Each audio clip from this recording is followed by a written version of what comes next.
नमस्कार दर्शकबिन हार्दिक स्वागत छ तपाईहरू सम्पूर्णलाई सपना अनलाइन टिभीमा। अहिलेसम्म तपाईले सब्स्क्राइब गर्नुभएको छैन, तपाई नयाँ हुनुहुन्छ भने हाम्रो च्यानललाई सब्स्क्राइब गरी छेउमा रहेको बेल आइकनलाई दबाई अलमा क्लिक गर्न नबिर्सनुहोला। आउनुहोस् अब सुरु गरौँ मुख्य समाचारबाट। आत्मघाती कार बम हमला र सेनाको कारबाहीमा परि 42 जनाको मृत्यु। भारतले सीमामा थप 40,000 सेना पठायो। नेपाली सेना चीनको कब्जामा। मदनको तस्बिर अगाडि ओलीको गाली। प्रचण्डको प्रक्रिया केपीजीको गाली हेर्न गाह्रो पर्छ। काठमाडौँबाट दिनमा 64 आन्तरिक उडान, कुन गन्तव्यमा कति? प्रधानमन्त्री ओलीको भाषण रेकर्ड गरेर राख्न वरिष्ठ नेता नेपालको आग्रह। महोत्तरीमा सरकारी भवनसँगै दर्जनौं घरहरू डुबानमा। जनकपुरका अधिकांश स्थान डुबानमा। रूपन्देहीमा असार 29 गतेसम्म निषेधाज्ञा थपियो। प्रधानमन्त्री र राष्ट्रपति मिलेर संविधान ध्वजा बनाए शेरबहादुर देउबा। मेटमणि चौधरीको प्रश्न प्रधानमन्त्रीलाई प्रत्युत्तर, अब ओलीलाई रेबिज रोगको भ्याक्सिन दिनुपर्छ। रूपा सुनारको बदनाम गराउने यो भाइरल तस्बिरको वास्तविकता। क्रिकेटर सन्दीप लामिछानेद्वारा पहिरो पीडितलाई सहयोग। मौसम पूर्वानुमान बुधबारबाट धेरै भारी वर्षाको सम्भावना, आवश्यक सतर्कता अपनाउन अनुरोध। अब सुन्नुहोस् पुरा समाचार। काठमाडौँ सिमानाका आइतबार भएको एक आत्मघाती कार बम हमला र सोमालियाको राष्ट्रिय सेनाको काम कारबाहीमा परि कम्तीमा पनि 42 जनाको ज्यान गएको सेनाका स्रोतले जानकारी दिएको छ। सो सेनाले दिएको जानकारी अनुसार यहाँको अब अल सेबामा आतंककारी समूहले कार बम हमला गराएका थिए। राष्ट्रिय सेनाको काम कारबाही यसरी मारिनेका अधिकांश अल सेबाकै लडाकु रहेका छन्। त्यसैगरी अन्य केही स्थानमा भएको सेनाको काम कारबाहीमा पनि अल सेबाबका लडाकुहरू मारिएका थिए। यस क्रममा यहाँको सेना 3 जना अधिकारी पनि अब सेबाबको आक्रमणमा मारिएका छन् भने अरू केही घाइते पनि रहेका छन्। त्यसैगरी कतिपय स्थानमा अब सेबाबका लडाकुहरूले गरेका हमलाहरूमा परि अरू कयौं सर्वसाधारण व्यक्ति पनि घाइते भएका छन्। यसैगरी आउनुहोस् अब अर्को न्युजतर्फ लागौं। भारतले सीमामा थप 40,000 सेना पठाएको छ। विश्वकै दोस्रो ठूलो अर्थतन्त्र विश्व विरुद्ध भारतले आक्रमण रणनीति लिएको हो। यो पहिलो पटक भएको भारतीय सञ्चार माध्यमले जनाएको छ। दुई देशबीच सन् 1962 मा युद्ध भए पनि ब्रिटिसले देश छाडे यता हालसम्म भारतको ध्यान पाकिस्तानसँगको सीमामा रहँदै आएको थियो। भारत र पाकिस्तान बीच विवादित कश्मीरलाई लिएर 3 पटक युद्ध भइसकेको छ। तर गत वर्ष चीनसँग भएको हिंसात्मक झडपपछि प्रधानमन्त्री नरेन्द्र मोदीको प्रशासनले इस्लामाबादसँगको तनाव कम गर्दै आफ्नो ध्यान बेइजिङलाई काउन्टर दिन केन्द्रित गरेको छ। पछिल्ला केही महिनामा भारतले आफ्ना सैनिक र लडाकु विमानलाई भारत चीन सीमाका 3 महत्त्वपूर्ण क्षेत्रमा तैनात गरेको स्रोतको हवाला दिँदै लाइभ मिड इन्कमले उल्लेख गरेको छ। भारतले अहिले चीनसँगको सीमामा कम्तीमा 2 लाख सेना खटाएको छ, जुन पछिल्लो वर्षको तुलनामा 40% वृद्धि भएको समाचारमा उल्लेख गरिएको छ। यस विषयमा भारतीय सेना र प्रधानमन्त्री कार्यालयका प्रवक्तासँग प्रक्रियाका लागि सम्पर्क गर्दा उनीहरूले भने कुनै जवाफ नदिएको समाचारमा बताएको छ। यसअघि सभापति चिनिया कदमलाई रोक्ने मात्र भारतीय सेनाको रणनीति हुन्थ्यो भने यसपटक सेना थप आक्रमण हुने बताएको छ। यस रणनीतिलाई अफेन्सिभ डिफेन्स भनिएको छ, जसमा सेनाहरूलाई एक ठाउँबाट अर्को ठाउँमा लैजान थप हेलिकप्टर तैनात गर्ने, M777 आर्टिलरी लगायत तैनात गर्ने लगायत छन्। चीनले हाल भारतसँगको सीमामा कति सेना तैनात गरेको छ भन्ने यकिन तथ्याङ्क छैन, तर पछिल्लो पटक चीनले तिब्बतबाट सिन्जियाङ मिलिटरी कमान्डमा थप सैनिक पठाएको छ। विवादित हिमालय क्षेत्रमा पेट्रोलिङ गर्ने जिम्मा यस कमान्डको रहेको छ।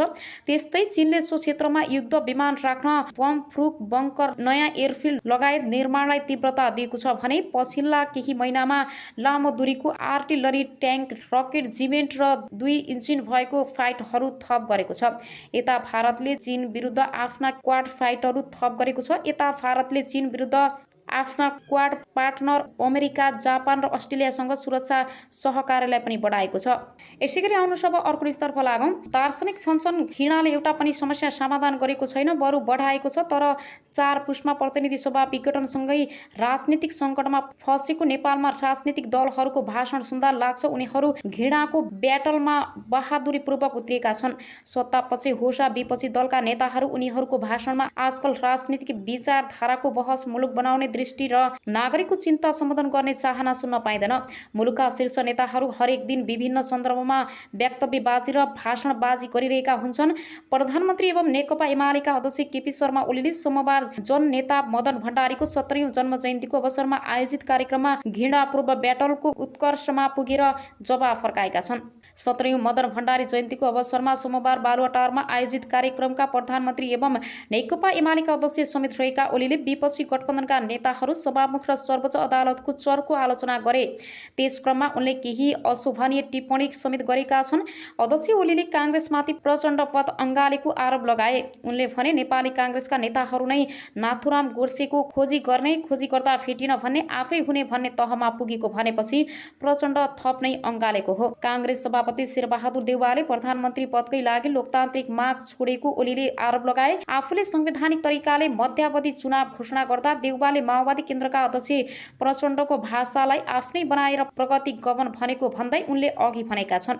काङ्ग्रेसले कु भनेको बिर्सिसकेछ। म देउबाजीलाई सोध्न चाहन्छु, माघ 29 चाहिँ के थियो? एउटा निर्वाचित प्रधानमन्त्रीलाई असंवैधानिक तरिकाले पदस्थ गर्ने आश्विन 18 को घटना चाहिँ के थियो? विश्व गठबन्धनका अर्का नेता प्रचण्डले छेपारोले झैं रङ फिर्दै हिँडेको प्रधानमन्त्री एवं एमाले अध्यक्ष ओलीको आरोप छ। कहिले कम्फर्टेबल सरकार बनाइदिन्छु भन्छन्, कहिले यस्तो हुँदा पनि हाम्रा लोकतान्त्रिक छिमेकी के हेरेर बसिरहेका छन्, किन हस्तक्षेप गर्दैनन् भन्छन्। यसैगरी आउनुहोस् अब अर्को न्युजतर्फ लागौं। नेकपा एमाले वरिष्ठ नेता माधव कुमार नेपालले प्रधानमन्त्री केपी शर्मा ओलीको भाषण रेकर्ड गरेर राख्न आग्रह गर्नुभएको छ। नेपाली काङ्ग्रेसका सभापति शेरबहादुर देउवाले संविधान अनुसार प्रधानमन्त्रीको दाबी पेश गर्दा पनि राष्ट्रपतिले नियुक्ति नदिएको बताउनु भएको छ। सोमबार विपक्षी गठबन्धनका नेताहरूले विभिन्न पेशागत क्षेत्रका प्रतिनिधिहरूसँग गरेको अन्तर्क्रिया कार्यक्रममा बोल्दै सभापति देउवाले राष्ट्रपतिले संविधान मिचेर उल्टै संसद विघटन गरेको बताउनु भयो। संविधानको क्षेत्रको उपधारा 4 अनुसार कुनै पनि संसदको सदस्यले बहुमतका आधार पेश गरे राष्ट्रपतिले प्रधानमन्त्रीमा नियुक्त गर्नुपर्ने व्यवस्था अनुसार प्रस्तुत भए पनि आफूलाई प्रधानमन्त्रीमा नियुक्त नगरेको गुनासो गर्नुभयो। राष्ट्रपतिले बरु प्रधानमन्त्रीको असंवैधानिक कदमलाई साथ दिएर आफ्नो पदीय गरिमा कायम गर्न नसकेको टिप्पणी देउवाको टिप्पणी थियो। संविधान अनुसार हामीले बहुमत पुग्ने गरी प्रधानमन्त्री बन्ने आधार प्रस्तुत गर्थ्यौं, तर उहाँले नियुक्त गर्नुको साटो उल्टो संसद विघटन गर्नुभयो। उहाँले भन्नुभयो, प्रधानमन्त्रीसँग मिलेर राष्ट्रपतिज्यूले संविधानको प्रावधान धुजा बनाउनु भयो। यसले राष्ट्रपति र प्रधानमन्त्रीको पदीय गरिमा रहेन। नेकपा माओवादी केन्द्रका अध्यक्ष पुष्पकमल दाहालले सरकार पछिल्लै अदालतलाई दबाव र प्रभावमा पार्न खोजेको बताउनु भएको छ। सोमबार विपक्षी गठबन्धनका शीर्ष नेताहरूले नागरिक समाजका अगुवा र बुद्धिजीवीहरूसँग छलफल गर्ने क्रममा अध्यक्ष दाहालले यस्तो बताउनु भएको हो। अध्यक्ष दाहालले अर्को ठूलो खेल चलिरहेको गन्ध आएको बताउँदै भन्नुभयो, संसद पुनर्स्थापना भइहाले पनि पुनः स्थापना नहुनु भन्दा रद्दी हुन सक्छ। त्यसैले उहाँले संसद पुनर्स्थापना हुन्छ र सरकार बनिहाल्छ भनेर ढुक्क हुन नहुने बताउनु भयो। उहाँले खबरदारी गरिराख्न आग्रह गर्दै कोरोना महामारी कायमै रहेकाले सडकमा आउने अवस्था नरहेको पनि बताउनु भयो। नेपाली काङ्ग्रेसको 13औं महाधिवेशनबारे पार्टीका नेताबीच आज छलफल भएको छ। पार्टीका केन्द्रीय सदस्य एवं पूर्व प्रधानमन्त्री सुजाता कोइराला निवास मखण्डितामा भएको भेटवार्ता पार्टी वरिष्ठ नेता रामचन्द्र पौडेल र पूर्व महामन्त्री कृष्ण प्रसाद सिटौला सहभागी हुनुहुन्थ्यो। सहकारी र एकताका साथ आशासन महाधिवेशन अगाडि बढाउने भन्ने बारेमा केन्द्रित रहेर सो अवसरमा छलफल भएको केन्द्रीय सदस्य कोइरालाले सारसलाई जानकारी दिनुभयो। गुट अपगुटका कारण पार्टी कमजोर भयो। आगामी महाधिवेशनमा पार्टीलाई कसरी बलियो र एकताबद्ध बनाउन सकिन्छ भन्ने बारे छलफल भएको उहाँले भन्नुभयो। यस्तै मुलुकको वर्तमान राजनीतिक घटनाक्रमका बारेमा 3 नेताबीच छलफल भएको छ। पार्टीको महाधिवेशन आउन 2 महिना बाँकी रहँदा अहिले काङ्ग्रेसका नेताबीच नेतृत्वका लागि छलफल र भेटघाट बाक्लिएको छ। केही दिन अगाडि मात्र पार्टीका उपसभापति विमलेन्द्र निधि, महामन्त्री डाक्टर शशाङ्क कोइराला र पूर्व महामन्त्री प्रकाशमान सिंहबीच निधि र कोइराला निवासमा भेटघाट भइसकेको छ। यस्तै सभापति शेरबहादुर देउवाले पनि आगामी महाधिवेशनमा अन्तिम पटक सभापति लड्ने भन्दै आफू निकट केन्द्रीय सदस्यहरूसँग छलफल अगाडि बढाउनु भएको छ। काङ्ग्रेसको 13औं महाधिवेशन आगामी भदौ 16 देखि 29 गतेसम्म हुँदैछ। यसैगरी फेरि पनि तपाईहरूको माझमा नयाँ न्युजहरू ल्याएर उपस्थित हुने नै छु। सपना अनलाइन टिभीलाई लाइक, कमेन्ट, शेयर, सब्स्क्राइब गरी साथै छेउमा रहेको बेल आइकनलाई दबाई अलमा क्लिक गर्न नबिर्सनुहोला भन्दै अहिलेलाई भने तपाईहरूको माझबाट बिदा हुन चाहन्छु। हस्त नमस्ते।